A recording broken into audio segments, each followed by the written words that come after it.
ஒரு பாடலை பாடி கர்த்தருடைய நாமத்தை மகிமைப்படுத்துவோம். பரிசுத்தரே எங்கள் இயேசு தேவா, நானிலத்தில் நீரென்றும் ராஜா. பரிசுத்தரே எங்கள் இயேசு தேவா, நானிலத்தில் நீரென்றும் ராஜா.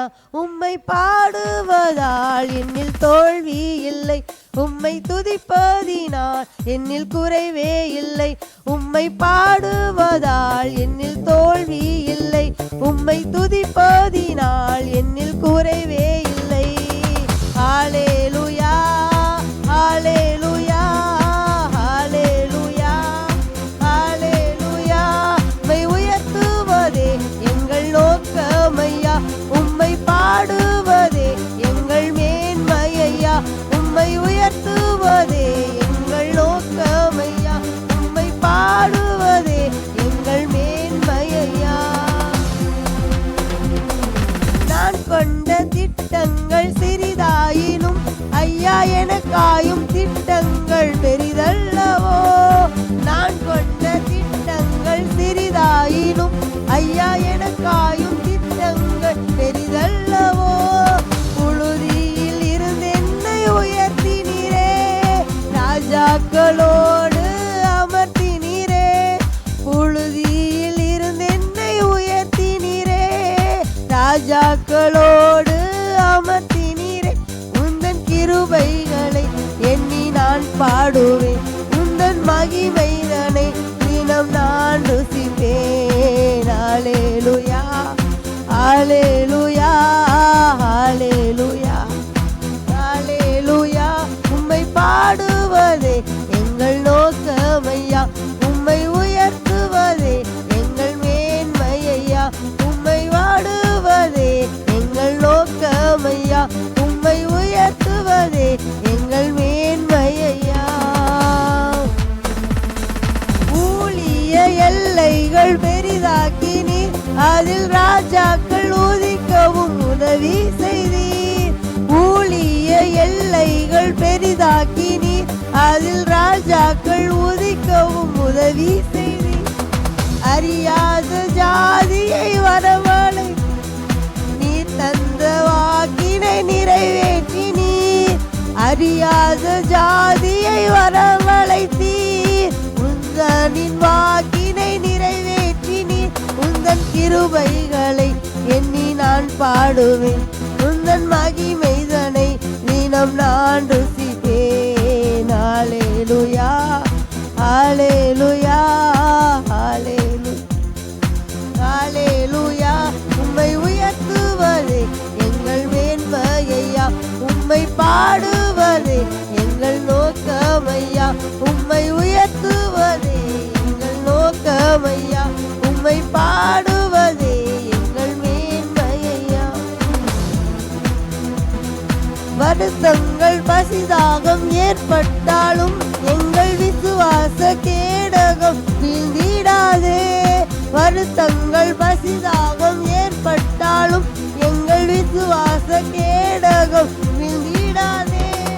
நம்பினோர் நட்டாற்றில் கைவிட்டாலும் என்னை காப்பாற்ற நீருண்டு பயமில்லையே. நம்பினோர் நட்டாற்றில் கைவிட்டாலும் என்னை காப்பாற்ற நீருண்டு பயமில்லையே. உம்மை பாடுவதே எங்கள் நோக்கமையா, உம்மை உயர்த்துவதே எங்கள் மேன்மையா. உம்மை பாடுவதே எங்கள் நோக்கமையா, உம்மை உயர்த்துவதே எங்கள் மேன்மையா. ஹல்லேலூயா ஹல்லேலூயா ஹல்லேலூயா ஹல்லேலூயா. உம்மை உயர்த்துவதே எங்கள் நோக்கமையா, உம்மை பாடுவதே எங்கள் மேன்மையா.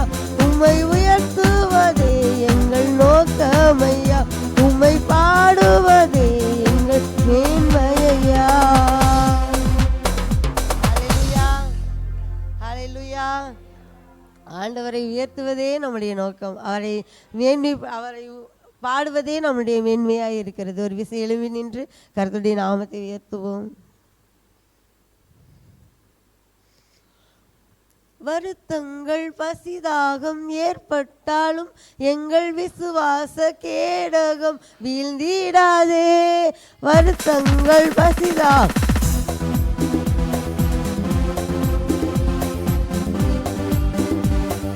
நம்பினோ நட்டாற்றில் கைவிட்டாலும் என்னை காப்பாற்ற நீருண்டு பயமில்லையே.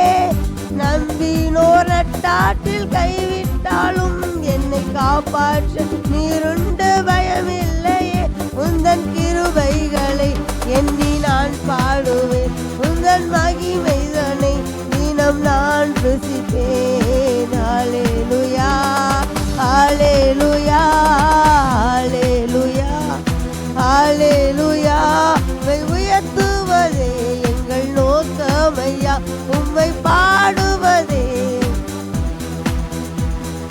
உயர்த்துவதே எங்கள் நோக்கமையா, உம்மை பாடுவதே எங்கள் மேன்மையா. அப்படியே சத்தத்தை உயர்த்தி தேவனுடைய நாமத்தை மகிமைப்படுத்துவோம். அந்நிய பாஷைகளில் பேசி கர்த்தருடைய நாமத்தை உயர்த்துவோம். ஸ்தோத்திரிக்கிற ராஜா, நன்றி ஆண்டவரே, நன்றி ஏசப்பா. நீர் நல்லவர், நீர் சிறந்தவர், நீர் உன்னதர். ஷரரகதரபா ரிஹதரலரஷதரிகா கதுரபரஷதரமரி கதுரலரகதரரசிதரபா கதுரலரமரிகதரேசா கரதரபரிகதருலரபா ரமதிரி சதரலரரரா ஆரதரபரிகதுரலரசதரபா அதரே மரிகதரலரகதரா ரரரபரிஷதுரகரரா ரிஷதரே மரகதரலரா. ஹதரிபா, நீர் நல்லவர். ஹல்லேலூயா, நீர் நல்லவர், நீர் நல்லவர். ஹல்லேலூயா. எங்களை நடத்த, எங்களை பராமரிக்க, எங்களை போஷிக்க, எங்களை காப்பாற்ற நீர் ஒருவரே போதுமானவர் ராஜா. உம்மை நன்றியோடு துதிக்கிறோம் துதிக்கிறோம் துதிக்கிறோம். உம்மை உம்முடைய நாமத்தை மகிமைப்படுத்துகிறோம் தகப்பனே. நன்றி ராஜா, நன்றி ஆண்டவரே, நன்றி தகப்பனே, நன்றி ஏசப்பா. நன்றி ராஜா, நன்றி ராஜா, நன்றி ஆண்டவரே, நன்றி ஆண்டவரே, நன்றி ஏசப்பா, நன்றி தகப்பனே, நன்றி ராஜா, நன்றி. ஹல்லேலூயா ஹல்லேலூயா ஹல்லேலூயா. நல்லவர் நல்லவர் நீர் ஒருவரே நல்லவர் ராஜா. நன்றி நன்றி ராஜா, நன்றி ஏசப்பா. வெறும் கோலும் கையும் இரு பரிவாரமாகும், உம்மாலன்றி இது யாரால் கூடும். வெறும் கோலும் கையும் இரு பரிவாரமாகும், உம்மாலன்றி இது யாரால் கூடும். ஆகாயத்து பட்சிகளை போஷிப்பீர் என்றால் என்னையும் போஷிப்பது நிச்சயமே. காட்டு புஷ்பங்களை ஒடுத்துவதும் நீர் என்றால் என்னை குறைவின்றி நடத்துவதும் நிச்சயம். கிரகிக்க முடியா காரியம் செய்வீர் சர்வஞானியே, உம்மை ஆராதிப்பேன்.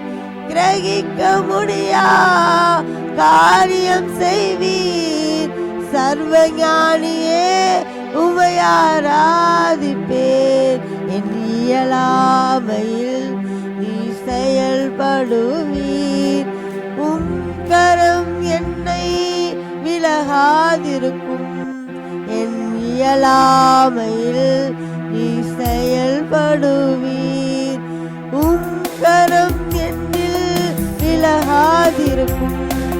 மலைகளை பெயர்ப்பீர் என்றார் என் தடைகள் உமக்கு எம்மாத்திரம். மரித்தோரை எழச் செய்தி என்றால் என் நோய்கள் உமக்கு எம்மாத்திரம். கிரகிக்க முடியா காரியம் செய்வீர் சர்வஞானியே, உம்மை ஆராதிப்பேன். கிரகிக்க முடியா காரியம் செய்வீர் சர்வஞானியே, உம்மை ஆராதிப்பேன். இரண்டு கரங்களை உயர்த்தி என் தேவன் எனக்காய் ஏதாகிலும் செய்திடுவார் என்றாகிலும் என்னை மறந்தது உண்டா? என் தேவன் எனக்காய் ஏதாகிலும் செய்திடுவார் என்றாகிலும் என்னை மறந்தது உண்டா? என் தேவன் எனக்காய் ஏதாகிலும் செய்திடுவார் என்றாகிலும் என்னை மறந்தது உண்டா? என் தேவன் எனக்காய் ஏதாகிலும் செய்திடுவார் என்றாகிலும். ஆமென். அப்படிப்பட்ட தேவனை கரங்களை தட்டி அவருடைய நாமத்தை உயர்த்துவோம். ஸ்தோத்திரிக்கிறோம் நல்ல ஆண்டவரே, நன்றியோடு துதிக்கிறோம், ஸ்தோத்திரிக்கிறோம் ஏசப்பா. ஆண்டவரே, இந்த 21 உபவாச நாட்களை ஏற்படுத்தி தந்தீர், உமக்கு நன்றி. இந்த 8 நாட்களும் நாங்கள் அநேக காரியங்களை எங்கள் தாசர் மூலமாய் தியானிக்கிறோம் ஏசப்பா, அதற்காய் நன்றி ஆண்டவரே. உங்களுடைய பிள்ளைகள் இந்த உலகத்தில் அநேகம் ஆயிரம் லட்சங்கள் உண்டு ஆண்டவரே. அப்பா, நீர் யார் யாரெல்லாம் ஆசீர்வாதங்களை, வல்லமையை, ஆண்டவரை விடுதலையை பெற்றுக்கொள்ள நீர் சித்தமாக இருக்கிறீரோ அத்தனை நபர்களுக்கும் எங்களுடைய தாசருடைய வார்த்தைகள் பகிர்ந்து கொள்ளப்படட்டும். பார்க்கும்போதே ஒரு விடுதலை உண்டாகட்டும், பார்க்கும்போதே ஒரு அபிஷேகம் உண்டாகட்டும், பார்க்கும்போதே ஒரு வல்லமை கிடைக்கட்டும். யார் யாரெல்லாம் ரட்சிக்க நீ சித்தமாய் இருக்கிறீரோ அத்தனை நபர்களுக்கும் ஆண்டவருடைய வார்த்தையை கொண்டு செல்லும்படியாய் குறுகிய சுவர்களுக்குள் எங்களை அடைத்து விடாதபடிக்கு எங்களுடைய சபை மலைமேல் இருக்கிற பட்டணத்தை போல எடுத்து பயன்படுத்தும்படியாய் எங்கள் தாசரையும் பயன்படுத்தும்படியாய் நாங்கள் ஜெபிக்கிறோம் ஆண்டவரே. அப்பா, எங்கள் எல்லா விண்ணப்பங்கள், ஜெபங்கள் எல்லாவற்றுக்கும் என் கர்த்தர் பதில் தரப்போகிறதற்காய் நன்றி. மாம்சத்தோடும் இரத்தத்தோடும் அல்ல, துரைத்தனங்களோடும் அதிகாரங்களோடும் இப்பிரபஞ்சத்தின் அந்தகார லோகாதிபதிகளோடும் பொல்லாத சேனைகளோடும் எங்களுக்கு போராட்டம் உண்டு என்று சொன்ன தகப்பன். ஆனாலும் திடன் கொள்ளுங்கள், உலகத்தை நான் ஜெயித்தேன் என்று சொன்னீரே. உலகத்தை ஜெயித்தவர் எங்கள் நடுவில் இருக்கிறீர், அதற்காய் உமக்கு நன்றி. இம்மட்டும் தேவரீர் எங்களை நடத்தி வந்தீர், அதற்காய் உமக்கு நாங்கள் நன்றி செலுத்துகிறோம். கோடான கோடி நன்றிகளை ஆண்டவரே உமக்கு ஏறெடுக்கிறோம் ஏசப்பா. இனி வருகிற ஒவ்வொரு பகுதிகளும் நீ கரத்தில் ஒப்புக் கொடுக்கிறோம். நீர் ஒருவர் மாத்திரமே எங்களை ஆளுகை செய்து நடத்துங்க. மீட்பெரும் இரட்சகருமாய் இருக்கிற இயேசு கிறிஸ்துவின் மூலமாய் ஜெபிக்கிறோம் ஜீவனுள்ள நல்ல பிதாவே, ஆமென்.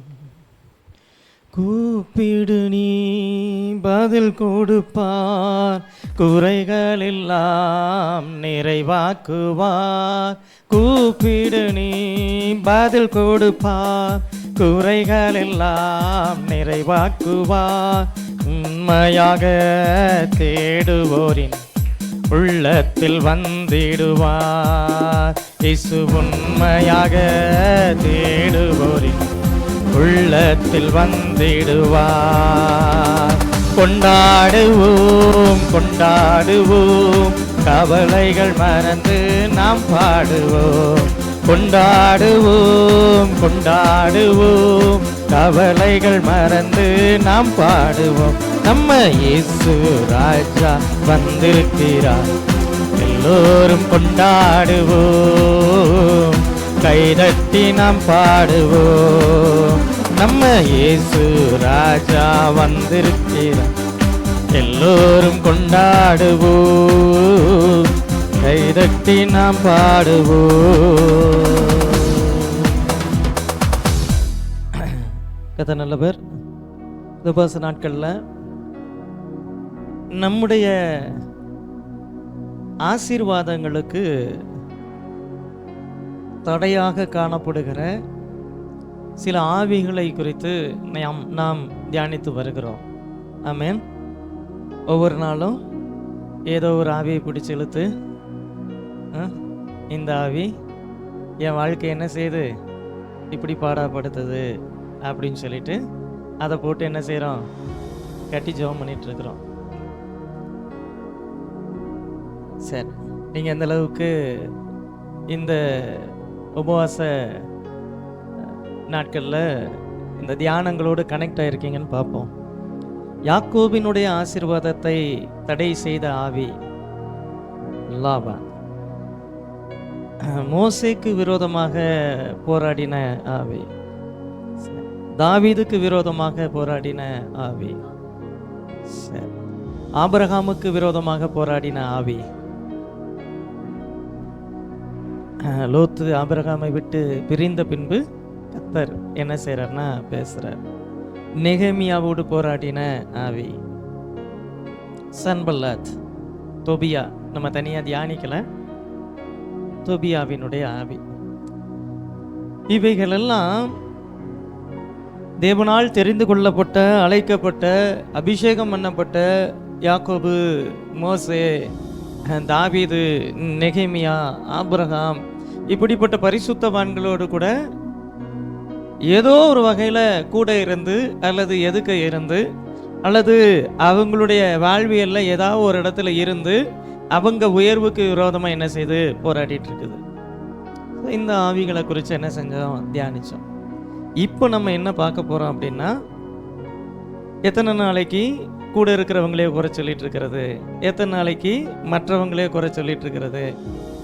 சில நேரங்களில் நம்முடைய ஆசீர்வாதங்களுக்கு தடையாக இருக்கிறது கூட இருக்கிற சில ஆவிகள் அல்ல, நம்ம தான். ஒத்துக்கிறீங்களா? நம்ம இன்னைக்கு சில குறைச்சல்கள் மத்தியில் நம்ம இருக்கிறோம் அப்படின்னா அது காரணம் அவன் இல்லை, இவன் இல்லை, யாரோ இல்லை, நான் தான்.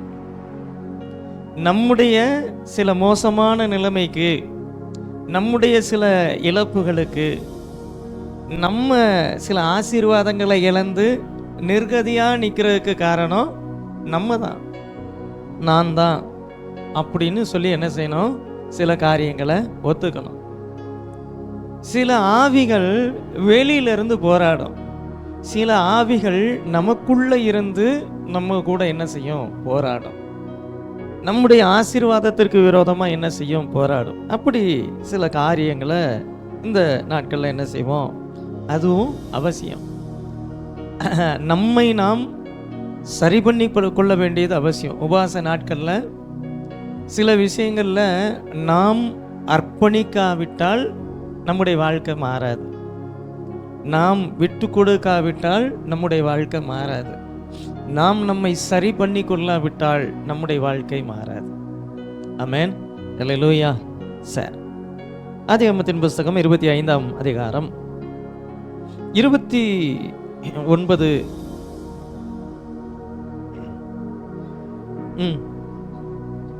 வெளியிலிருந்து களைத்து வந்தபோது யாக்கோபு கூழ் சமைத்து கொண்டிருந்தான்.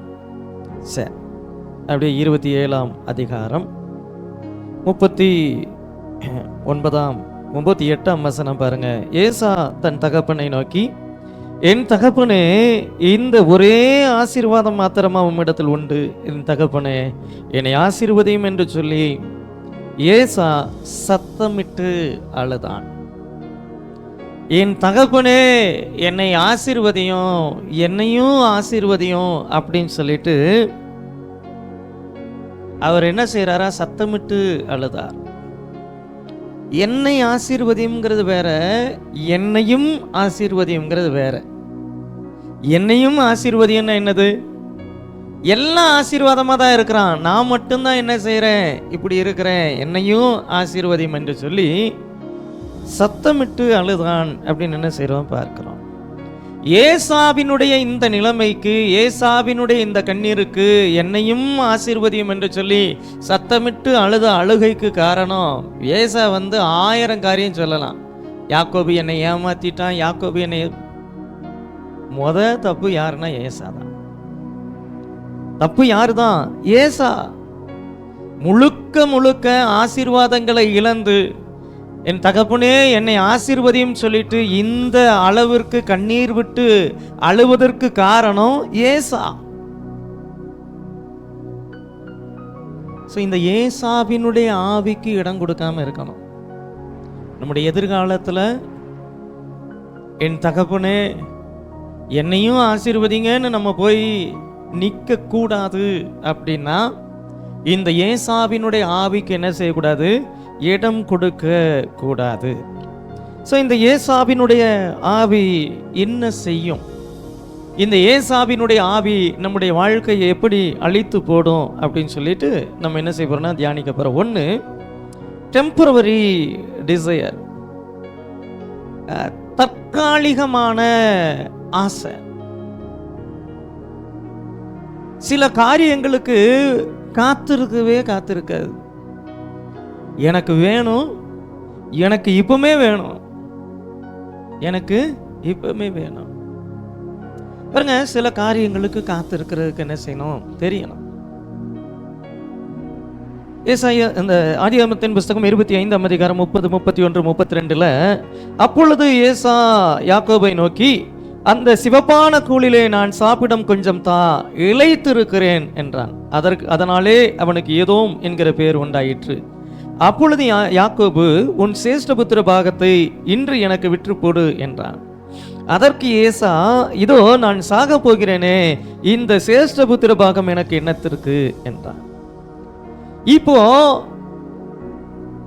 ரொம்ப பசியோட என்ன செய்யறாரு, வராரு சகோதரன், சிவப்பு கூழ் என்ன செஞ்சிட்டு இருக்காரு, காய்ச்சிட்டு இருக்கிறார். அப்போ அதை குடுன்னு என்ன செய்யறாரு கேட்கிறாரு. கேட்கிறப்போ யாக்கோபு தர மாட்டேங்கிறான். அதை கொடுக்கணும்னா சேஷ்டபுத்திர பாகத்தை எனக்கு விற்று போடுன்னு சொல்றான். அதை எனக்கு கொடுன்னு சொல்லிட்டு சொல்றாரு. அதற்கு அவருடைய பதில பாருங்க, நான் சாக போகிறேனே, இந்த சேஷ்டபுத்திர பாகம் எனக்கு என்னத்திற்கு? இப்போ எனக்கு தேவை என்னன்னா இந்த கூழ். சேஷ்டபுத்திர பாகம்னா என்னது? தகப்பன் சபதரித்து வைத்திருக்கக்கூடிய எல்லா ஆசீர்வாதங்கள்லையும் இப்ப 2 பேர் இருக்கிறாங்க அப்படின்னா உனக்கு பாதி அவனுக்கு பாதின்னு பிரிக்க மாட்டாங்க. 2 பிள்ளைங்க இருக்கிறாங்கன்னா 3ஆ பிரிப்பாங்க. 3ஆ பிரிச்சு மூத்தவனுக்கு 2 பங்கு, இளையவனுக்கு 1 பங்கு. சேஷ்டபுத்திர பாகங்கிறது அதுதான். அப்போ ரெட்டிப்பான ஆசீர்வாதம், தகப்பனுடைய ஆசீர்வாதத்துல டபுள் போர்ஷன் என்ன செய்யும் கிடைக்கும். இப்போ டபுள் போர்ஷன் கிடைக்கிறது கிடைக்கட்டும். அது சேஷ்டபுத்திர பாகங்கிறது தகப்பன் என்னை கொடுக்கிறாரோ அது அன்னைக்கு இன்னைக்கு எனக்கு என்ன வேணும்னா எனக்கு என்ன செய், அந்த பயிற்றங்கூழ் என்ன செய்யணும் வேணும். காத்திருக்கிறதுக்கு முடியல, வெயிட் பண்ண முடியல. அது சொல்ற, நான் சாக போகிறேனே. கொஞ்ச நேரம் லேட்டாக சாப்பிட்டா யாரும் சாக மாட்டாங்க. அப்படிலாம் ஒன்றும் செத்து போக மாட்டோம். அப்படிலாம் ஆண்டவர் ஒன்றும் என்ன செய்ய மாட்டாரு, விட்டுற மாட்டாரு. ஆனால் இவனை பொறுத்த வரைக்கும் அந்த கூழ் இப்போ வேணும். ஒரு சிவப்பு கூழுக்காக, அந்த பயிற்றங்கூழுக்காக தன்னுடைய தலைமுறைகளுக்கான ஆசீர்வாதத்தை விற்று போட்டவன் யாருன்னா இந்த ஏசா. சில காரியங்களை நம்ம ஆசைப்படலாம், தப்பு இல்லை. ஆனால் அந்த ஆசைப்பட்டதை அடையிறதுக்காக நம்ம எதை விட்டு கொடுக்குறோம், எதை இழக்கிறோம், அதில் ரொம்ப கவனமாக இருக்கணும். இந்த ஏசாவை பொறுத்த வரைக்கும் அவன் என்ன செய்யலை அப்படின்னா, அவன் சில காரியங்கள் ஆசைப்படுறான், சில காரியங்களை இச்சிக்கிறான், சில காரியங்கள் வேணும்னு நினைக்கிறான். அதுக்காக எதையும் என்ன செய்யறான்னா விட்டு கொடுக்கறதுக்கு தயாராக இருக்கிறான். தகப்பனுடைய சேஷ்டபுத்திர பாகம்ங்கிறது ஏசாவோட முடியாது. ஏசா பெற்றுக்கொள்ளுகிறதான் அந்த சேஷ்டபுத்திர பாகம் ஏசாவினுடைய பிள்ளைகளுக்கும் ஏசாவினுடைய தலைமுறைக்கு என்ன செய்யும், போகும். அவன் சொல்றான், இல்ல இன்னைக்கு நான் சாக போறேனே, அது எனக்கு என்னத்திற்கு? சேஷ்டபுத்திர பாகம்ங்கிறது ஏசா சம்பாதித்த சொத்து அல்ல, ஏசா சபதரித்த சொத்து அல்ல. ஏசா மூத்த பிள்ளையா பிறந்ததுனால அந்த சேஷ்டபுத்திர பாகம்ங்கிறது தேவன் அவருக்கு கொடுத்ததான சொத்து. ஒருவேளை பயிற்றங்கூழுக்காக தேவன் வாக்கு பண்ணின, தேவன் கொடுத்த, தேவன் அவனுக்கென்று உறுதி பண்ணின அந்த மேன்மையான ஆசீர்வாதத்தை என்ன செய்யறான், எனக்கு சிவப்பு கூழ் எனக்கு என்ன செய்யணும். நம்ம எதுக்கு ப்ரையாரிட்டி கொடுக்குறோங்கிறது கர்த்தர் என்ன செய்வார்னா பார்ப்பார். இந்த ஏசாவினுடைய ஆவி தேவன் வைத்திருக்கிற மகத்துவமான திட்டத்தை அசட்டை பண்ணி நிலையற்ற அழிந்து போகிற ஆசீர்வாதங்களுக்கு நேராக நம்மளை என்ன செய்யும், டைவர்ட் பண்ணும். ரொம்ப கவனமாக இருக்கணும். நம்ம எதை அடைவதற்காக எதை இழக்க துணிகிறோம் அப்படிங்கிறது ரொம்ப ரொம்ப முக்கியம். பிசாசு சில நேரங்களில் எதிர்காலத்தில் தேவன் வைத்திருக்கக்கூடிய ஆசீர்வாதங்களை அற்பமானதா காட்டி நிகழ்காலத்தில் இருக்கக்கூடியதான பிரச்சனைகளை பெருசா காட்டுவான். ஏசாக்கு அதுதான் நடந்துச்சு. அந்த சேஷ்டபுத்திர பாகம் எனக்கு என்னத்திற்கு, எனக்கு என்னத்திற்கு? அவன் நினைக்கல பின்னாடி ஒரு நாள் என் தகப்பனே என்னையும் ஆசீர்வதியும் சொல்லிட்டு ஆள வேண்டிய நாட்கள் வரும் அப்படின்னு என்ன செய்யல நினைக்கல. ஏசாவினுடைய அந்த கண்ணீருக்கு, ஏசாவினுடைய இந்த சூழ்நிலைக்கு யார் காரணம்னா யாக்கோபு அல்ல. யாக்கோபு பொறுத்த வரைக்கும் ஒவ்வொரு ஆசீர்வாதத்தினுடைய வேல்யூ தெரிஞ்சு. ஏசாவுக்கு என்ன செய்யல? வேல்யூ தெரியல. எதுக்கு முக்கியத்துவம் கொடுக்கணும், எதுக்கு முக்கியத்துவம் கொடுக்க கூடாதுன்னு என்ன செய்யல தெரியல. சேஷ்டபுத்திர பாகம்ங்கிறது அது தகப்பனுடைய ஆசீர்வாதம். எவ்வளவு பெரிய ஆசீர்வாதம்! இந்த பயிற்றங்கூழ் எனக்கு என்னத்திற்கு அப்படில சொல்லியிருக்கணும். அப்படி என்ன செய்யல, என்ன சொல்லல. அது என்ன செய்யணும்? வேணும். ஒரு கஞ்சிக்காக, ஒரு கூழுக்காக தலைமுறைகளுடைய ஆசீர்வாதத்தை விற்று போட்டவன் யாருன்னா ஏசா. பிசாசு சில நேரங்கள்ல யாரையோ கொண்டு நம்மளை அழிக்கிறது இல்லை, நம்மை கொண்டே நம்முடைய ஆசீர்வாதங்களை அழிச்சிருவான். நமக்குள்ள உண்டாகக்கூடிய சில ஆசைகள், நமக்குள்ள உண்டாகக்கூடிய சில சூழ்நிலைகள், நமக்கு உண்டாகக்கூடிய சில நெருக்கங்கள், அதில் நம்ம என்ன டிசிஷன் எடுக்கிறோங்கிறது ரொம்ப ரொம்ப ரொம்ப ரொம்ப முக்கியம். ரெண்டாவது காரியம் அசட்டை பண்ணுகிறதான மனம், டிஸ்பைசிங் அனாயிண்டிங். ஆதியாகமத்தின் புஸ்தகம் 25ஆம் அதிகாரம் 34ஆம் வசனத்துல, அப்பொழுது யாக்கோபு ஏசாவுக்கு அப்பத்தையும் பயிற்றம் கூழையும் கொடுத்தான். இவர் கேட்டது என்னது? அந்த கூழ். யாக்கோபுக்கு பாருங்களேன், தாராளமான மனப்பான்மை. சேஷ்டபுத்திர பாகத்தை வாங்கிட்டு அப்பத்தையும் என்ன செய்யறன்னு கொடுத்து என்ஜாய், சாப்பிடு. அவனுக்கு தெரியும் வாங்கியிருக்கிற என்னது? சேஷ்டபுத்திர பாகம். கூழ் மாத்திரம் இல்லை, என் சகோதரனுக்காக நான் அப்பத்தையும் கொடுப்பேன். என் சகோதரன் இளைத்து இருக்கிறான், அவன் களைத்து போயிருக்கிறான் அப்படிலாம் இல்லை. என் சகோதரன் எனக்கு என்ன செய்யறான்? ஆசீர்வாதத்தை விட்டு கொடுத்துருக்கிறான். இந்தா சாப்பிடு. அவன் புசித்து குடித்து எழுந்திருந்து போய்விட்டான். இப்படியே தன் சேஷ்டபுத்திர பாக்கியத்தை அலட்சியம் பண்ணினான். வசனம் ஏசா ஏன் கண்ணீர் விட்டு அழுதாங்கிற காரணத்தை என்ன செய்து சொல்லுது? என் தகப்பனே என்னையும் ஆசீர்வதியும் அப்படின்னு சொல்லி நிக்கிறதுக்கான காரணம் என்னது? அந்த தேவன் கொடுத்த மூத்த பிள்ளைக்கு அப்படின்னு சொல்லிட்டு ஆண்டவர் கொடுத்த அந்த சேஷ்டபுத்திர பாகத்தை அலட்சியம் பண்ணினான். இன்னைக்கு நம்ம அலட்சியம் பண்ணுகிற ஒவ்வொரு காரியத்துக்கும் பின்னாடி ஒரு நாள் என்ன செய்ய வேண்டியிருக்கும்? கண்ணீர் விட வேண்டியிருக்கும். ஏசாவினுடைய கண்ணீருக்கு காரணம் யாக்கோபு அல்ல. ஏசாவினுடைய கண்ணீருக்கு காரணம் ஏதோ ஒரு ஆவி அல்ல, ஏசா. ஏசாவினுடைய கண்ணீருக்கு காரணம் அவன்தான். அவனுடைய எதிர்காலம் அழிக்கப்பட்டதுக்கு காரணம் அவன்தான். அவன் நிகழ்காலத்துல எடுத்த சில தவறான முடிவு, சில அலட்சிய மனப்பான்மை, கேர்லெஸ், கவனம் இல்லாம இருந்ததனுடைய விளைவு ஏசாவினுடைய வாழ்க்கை என்ன செஞ்சு? அவன் சேஷ்டபுத்திர பாகத்தை விற்று போட்டான், இல்ல அலட்சியம் பண்ணினான். சேஷ்டபுத்திர பாகம் எனக்கு என்னத்திற்கு அப்படிங்கிற வார்த்தைக்குள்ளேயும் அந்த ஆசீர்வாதத்தை குறித்து அவன் அலட்சியமாய் பேசினதை நம்ம பார்க்க முடியும். சில காரியங்களை ரொம்ப அலட்சியமா என்ன செய்யறோம்? நம்ம அலட்சியம் பண்ணக்கூடிய காரியத்துக்குள்ள நமக்கான ஆசீர்வாதத்தை தேவன் ஒளிச்சு வச்சிருக்கிறார். நமக்கான ஆசீர்வாதம் அங்கதான் இருக்குது. இன்னைக்கு பிரேயரை என்ன செய்யறோம்? அலட்சியம் பண்றோம். வேத வாசிப்பு என்ன செய்யறோம்? அலட்சியம் பண்றோம். ஆராதனை என்ன செய்யறோம்? அலட்சியம் பண்றோம். ஜெபத்தை என்ன செய்யறோம்? அலட்சியம் பண்றோம். தேவையற்ற சில காரியங்களுக்கு முக்கியத்துவம் கொடுத்து ஜெபத்தை, வேத வாசிப்பை, தேவனுக்குரிய நேரத்தை நம்ம அலட்சியம் பண்ணும்போது நமக்கான ஆசீர்வாதங்களை உதறி கொண்டிருக்கிறோம் அப்படின்னு அர்த்தம். விற்று போடல, அவன் அலட்சியம் பண்ணனான்னு தான் வசனம் என்ன செய்யுது சொல்லுது. அந்த அலட்சியம்னா என்னது? கூலா சேஷ்டபுத்திர பாகமாங்கிறப்போ எதுக்கு இம்பார்ட்டன்ஸ் கொடுக்கணுங்கிறப்ப சேஷ்டபுத்திர பாகத்தை பிடிச்சிருக்கணும். கூல் இது இம்பார்ட்டன்ட் இல்லைங்க. சேஷ்டபுத்திர பாகம் இது ஒண்ணு இப்போ இது இம்பார்ட்டன்ட் இல்லை, இப்போ எனக்கு இதுதான் வேணும்.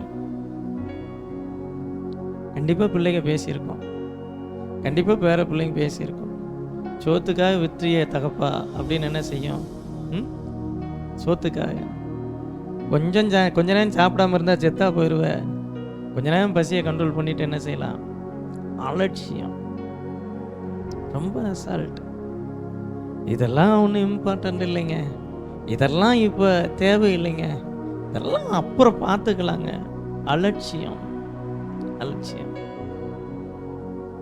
ஜெபத்தினுடைய வேல்யூ சிலருக்கு புரிகிறது இல்லை. வேதத்தை வாசின்னு சொல்லிட்டு சொல்லக்கூடியதான சில காரியங்கள் புரியறது இல்லை. வாலிப பிள்ளைகளை நீ வசனத்தை வாசின்னா அவங்களுக்கு பிடிக்கிறது இல்லை. அதை நம்ம திணிக்கிறோம், நம்ம கட்டாயப்படுத்துகிறோம், அப்படி இப்படின்னு. ஆனால் வாலிப நாட்களில் இந்த வேத வசனத்தை வாசிக்கிறதுக்கு ஆரம்பித்து, தேவ சமூகத்தில் உட்கார ஆரம்பித்து, தேவ சமூகத்தில் ஜெபம் பண்ண ஆரம்பித்து, ஒருவேளை மற்றவங்களுடைய பார்வையில் அது பைத்தியக்காரத்தனமாக தோணும். என்னப்பா ஞாயிற்றுக்கிழமை காலையில் சர்ச்சுக்கு போனால் மதியத்துக்கு மேலே தான் வருவியா, சாயந்தரம் தான் வருவியா, வந்துட்டு மறுபடியும் போய்வியா, நைட்டு தான் வருவியா? நம்முடைய நேரங்களை தேவனுக்கு கொடுக்குறோம். இதை அலட்சியம் பண்ணின உங்களுடைய வாழ்க்கை எப்படி இருக்குங்கிறதும், இந்த நேரங்களை கர்த்தருக்கு கொடுத்த வாழ்க்கை எப்படி இருக்குங்கிறதும் பின்னாடி ஒரு நாள் என்ன செய்யும் தெரியும். அலட்சியம் பண்ணினவங்க ஒரு நாள் தேவனுடைய சமூகத்தில் உட்காந்து அழுவாங்க, என் தகப்பனே என்னையும் ஆசீர்வதியும் அப்படின்னு சொல்லி. எதிர்காலம் தெரியல, கண்ணு கெட்டுற தூரம் வரைக்கும் ஒன்றுமே எனக்கு புரியல அப்படின்னு உட்காந்துட்டு இருப்பாங்க. அதே வாலிப நாட்களில் வேதத்தை தூக்கிட்டு ஆண்டவர் சமூகத்தில் உட்காந்துக்கிட்டு இருந்ததான பிள்ளைகள், என் தகப்பனே என்னை ஆசீர்வதித்ததற்காக நன்றி ஆண்டவரே, என்னை மேன்மைப்படுத்தினதுக்காக நன்றி ஆண்டவரே அப்படின்னு சொல்லக்கூடிய அளவுக்கு கர்த்தர் என்ன செய்வார்? ஸோ அலட்சியம் பண்ணினார். சில நேரங்களில் பாவம் பண்ணுனா கர்த்தர் நம்ம ஆசீர்வாதங்களை எடுத்துருவாரு. பாவம் பண்ணா ஆசீர்வாதமே என்ன செய்யாது, வராது. பாவம் மட்டும் இல்லை, அலட்சியம் பண்ணினாலும் ஆசீர்வாதம் வராது. கேர்லெஸ்ஸாக இருந்தோம்னா ஆசீர்வாதம் வராது. தேவனுடைய காரியங்களில் அசால்ட்டாக இருந்தால், அசட்டை பண்ணுனா ஆசீர்வாதம் வராது. ஏசா கண்ணீர் விட்டு என்ன செய்யறாரு? என் தகப்பனே என்னையும் ஆசீர்வதியும். யாருப்பா உன் கண்ணீருக்கு காரணம்? நான் தான். அலட்சியம் பண்ணினதனுடைய விளைவு. இன்னொரு இது, மூன்றாவது காரியம், ஸ்பிரிச்சுவல் பிளைண்ட்னஸ், ஆவிக்குரிய குருட்டாட்டம். தெரியல, தெரியாம என்ன செஞ்சிட்டோம்? இழந்துட்டேன். தெரியாமல் என்ன செஞ்சிட்டேன்? இழந்துட்டேன். எனக்கு அன்னைக்கு என்ன செய்யலை, இதெல்லாம் நான் யோசிக்கலை. அன்னைக்கு இதையெல்லாம் நான் என்ன செய்யலை, பெருசாக நினைக்கல. திரும்பி பாருங்க உங்கள் வாழ்க்கையை, அப்படிலாம் பெருசாக யோசிக்காமல் எவ்வளோ இழந்திருக்கீங்கன்ட்டு. ஏசாபினுடைய ஆவி, அவருக்கு பொறுத்த வரைக்கும் சில ஆசீர்வாதங்களுடைய வேல்யூ புரியலை. வேல்யூ புரியும் போது அது அவர் கையில் இல்லை. சேஷ்டபுத்திர பாகத்தை விற்று போட்ட போது, அசட்டை பண்ணின போது, அலட்சியம் பண்ணின போது, என்னத்திற்கு என்று கேட்ட பொழுது அதனுடைய வேல்யூ என்ன செய்யல, தெரியல. ஆனா இன்னைக்கு வேல்யூ புரியுது, அது கையில் இல்லை. வேல்யூ புரியுறப்போ அந்த ஆசீர்வாதம் வேற ஒருத்தனுக்கு போயிருச்சு. இன்னைக்கு வேற ஒருத்தன் அதை அனுபவிச்சுட்டு இருக்கிறான். இன்னைக்கு அது வேற ஒருத்தன் கையில் இருக்குது. இன்னைக்கு கேட்டாலும் கிடைக்காது. விளைவு, உட்கார்ந்து என்ன செய்யறான்? அழுதுகிட்டு இருக்கிறான். இழப்புகளுக்கு காரணம் யாரு? அவன்தான். இழப்புகளுக்கு காரணம் யாரு? அவனுடைய அலட்சியமான பான். தெரியல, தெரியாம என்ன செஞ்சிட்டேன். இந்த ஃபோன் வச்சிருக்கிறோம், இந்த ஃபோனுக்கு பின்னாடி ஒரு கவர்லாம் போட்டு பத்திரமா வச்சுக்கிறோம். எதுக்கு பத்திரமா வச்சிருக்கிறோம்? எதுக்கு இதுக்கு ஒரு பேக் கவர் போட்டு வச்சிருக்கிறோம்? கீழே விழுந்தா உடைஞ்சிடக்கூடாது. பத்திரமா வைக்கிறோம். வீட்டில் வைக்கிறப்போ பத்திரமா வைக்கிறோம். பாக்கெட்டில் வைக்கிறப்போ பத்திரமா வைக்கிறோம். வெளியில் போகிறப்போ பத்திரமா வைக்கிறோம். ஹேண்ட்பேக்குள்ளே பத்திரமா வைக்கிறோம். ஸோ இந்த ஒரு ஃபோனை பத்திரமா வைக்கக்கூடிய அளவுக்கு நம்முடைய ஆவிக்குரிய வாழ்க்கையை பத்திரமா வச்சிருக்கிறோமா? ஸ்பிரிச்சுவல் லைஃப், என் லைஃப், என்னுடைய ஸ்பிரிச்சுவல் லைஃப் எனக்கு சூப்பராக இருக்குது, சேஃபாக இருக்குது, அது பத்திரமா இருக்குது. ஜெபம் பண்ண வேண்டிய நேரத்தில் நான் ஜெபம் பண்ணுவேன், வேதத்தை வாசிக்க வேண்டிய நேரத்தில் நான் வேதத்தை வாசிப்பேன், நான் எதுக்கு முக்கியத்துவம் கொடுக்கணும் அதுக்கு முக்கியத்துவம் கொடுப்பேன். இப்படிலாம் நம்முடைய லைஃப்பில் சரியாக வச்சிருக்கிறோமா? தெரியாமல் ஆவிக்குரிய வாழ்க்கையை பாதுகாத்துக்கிற காரியத்தில் இருக்கக்கூடிய மேன்மையை தெரியாமல் பல நேரங்களில் நம்ம என்ன செஞ்சிடறோம்? இழந்துடுறோம். நான் ஒரு காரியத்தை இழக்கிறப்போ, நான் எனக்கு கத்தர் வச்சிருக்கக்கூடியதான கொடுத்துருக்கக்கூடிய ஒரு ஆசீர்வாதத்தை நான் அலட்சியம் பண்ணுறப்போ, அதை அலட்சியம் பண்ணிட்டு நான் எதுக்கு முக்கியத்துவம் கொடுக்குறேங்கிறதையும் கத்தர் பார்ப்பார். ஏசா சேஷ்டபுத்திர பாகத்தை அலட்சியம் பண்ணிட்டு பயிற்றங்கூழுக்கு முக்கியத்துவம் கொடுக்குறான். நான் இளைத்து போனேன் என்று சொல்லி அவன் சொன்னதுனால அதனாலே அவனுக்கு ஏதோம் என்று பேரா. ஏதோம்னு என்னது? இளைத்து போனவன் அர்த்தம். தலைமுறைக்கான அடையாளமே என்ன செஞ்சு? ஏதோம்னு மாறி போச்சு. அவனுடைய தலைமுறைகளே இளைத்து போச்சு, அவனுடைய தலைமுறைகளே ஒன்றுமில்லாமல் போச்சு. காரணம் என்ன? எதுக்கு முக்கியத்துவம் கொடுக்கணும் அதை என்ன செய்யல? ஸ்பிரிச்சுவல் பிளைண்ட்னஸ்னா என்னன்னா, முக்கியத்துவம் கொடுக்க வேண்டியதுக்கு முக்கியத்துவம் கொடுக்காம முக்கியத்துவம் இல்லாத ஒன்றை பிடிச்சிட்டு தொங்குறதுக்கு பேர் தான் ஆவிக்குரிய குருட்டாட்டம். வயிற்றங்குள்ள பிடிச்சிட்டு என்ன செய்யறான்? நிற்கிறான். அதனுடைய விளைவு, என் தகப்பனே என்னையும் ஆசீர்வதியும். 27ஆம் அதிகாரம் 34ஆம் வசனத்திலிருந்து பார்க்குறோம். 37, 38 பாருங்க. ஈசாக்கு ஏசாவுக்கு பிரதியுத்தரமாக, இதோ நான் அவனை உனக்கு எஜமானாக வைத்தேன், அவன் சகோதரர் எல்லாரையும் அவனுக்கு ஊழியக்காரராக கொடுத்து. அவன் சகோதரர் எல்லாரையும் யாரு? யாக்கோபினுடைய சகோதரர் எல்லாரையும் யாக்கோபுக்கு ஊழியக்காரனாக கொடுத்து அவனை தானியத்தினாலும் திராட்சை ரசத்தினாலும் ஆதரித்தான். இப்பொழுதும் என் மகனே, நான் உனக்கு என்ன செய்வேன் என்றான். கொடுக்கறதெல்லாம் அலட்சியம் பண்ணிட்டு ஆண்டவர்கிட்ட போய், என் தகப்பனே என்னையும் ஆசீர்வதியும்னு கேட்டா, ஆண்டவர் உன்னையும் ஆசீர்வதிக்கிறேன்னு சொல்ல மாட்டாரு. மகனே, உனக்கு என்னத்தை செய்வேன்? உனக்கு நான் இன்னைக்கு என்னதான் செய்ய முடியும்? எல்லாத்தையும் இழந்துட்டு என்ன செய்யற? வந்து நிற்கிற, அழுகிற, கண்ணீர் வர்ற, கத்துற, கதற, நான் என்னதான்ப்பா பண்ண முடியும்? அலட்சியம் பண்ணினதனுடைய விளைவு. ஏசா தன் தகப்பனை நோக்கி, என் தகப்பனே, இந்த ஒரே ஆசீர்வாதம் மாத்திரமா உம்மிடத்தில் உண்டு, என் தகப்பனே என்னையும் ஆசீர்வதியும் என்று சொல்லி ஏசா சத்தமிட்டு அழுதான். ஏசா மனம் திரும்பலாம் சொல்லல, ஏசா மனம் திரும்பினார். நான் இப்படி இருந்திருக்கிறேனே, நீ தெரியாம இப்படி ஆசீர்வாதங்கள் எல்லாம் இழந்துட்டேனே, இப்படிலாம் அலட்சியமா இருந்துட்டேனே, அப்படிலாம் நினைச்சு ஏசா மனம் திரும்பினார். ஆனா வசனம் சொல்லுது, கண்ணீர் விட்டு கதறியும் மனம் ஆறுதலை காணாம இருக்கும். மனம் திரும்புதுன்னா புரிஞ்சுது, என்னெல்லாம் இழந்துட்டோம் அப்படிங்கிறது புரியுது. ஆனா திரும்ப அவர் கண்ணீர் விட்டு கதறினதுனால எந்த ஆசீர்வாதம் என்ன செய்யல? வரல. இழந்து போன சேஷ்டபுத்திர பாகம் இழந்து போனதுதான். இழந்து போன தகப்பனுடைய ஆசீர்வாதம் இழந்து போனதுதான். கண்ணீர் விட்டு கதறின போதும் ஆசீர்வாதம் திரும்பி வரல. சில நேரங்களில் நம்ம மனம் திரும்புதல் வந்துடலாம், நம்ம எங்கெங்கெல்லாம் தப்பு பண்ணோம்னு சொல்லிட்டு கண்டுபிடிச்சிட்டு நம்மளை சரி பண்ணிக்கலாம். இழந்த ஆசீர்வாதங்கள் திரும்ப வராது. அது வேற ஒருத்தருக்கு என்ன செஞ்சிடும்? போயிடும். ஸோ ஒரு காரியத்தை இழந்ததுக்கு பிறகு கண்ணீர் விடுறது அப்படிங்கிறது, ஒரு காரியத்தை இழக்கும்போது அலட்சியம் பண்ணுறது, இதெல்லாம் ஒன்று தான். திரும்ப என்ன செய்யாது? அது கிடைக்காது. வேற என்ன செய்கிறாருன்னா, என் தகப்பனே, இந்த ஒரு ஆசீர்வாதம் மாத்திரமா உம்மிடத்தில் உண்டு, என்னையும் ஆசீர்வதியும் அப்படிங்கிறப்ப ஏசாவினுடைய பதில் என்னன்னா, இட்ஸ் டூ லேட், ரொம்ப லேட்டு. ஏசாவினுடைய ஆசீர்வாதத்தை அழித்து போட்டது ஏசா. நம்ம ஆசீர்வாதம் இல்லாமல் இருக்கிறோம், நம்ம குறைச்சல்கள் மத்தியில் இருக்கிறோம். இன்னைக்கு நான் இந்த நிலைமையில இருக்கிறேன்னா அவன் இவன் இல்லை, நம்ம தான்.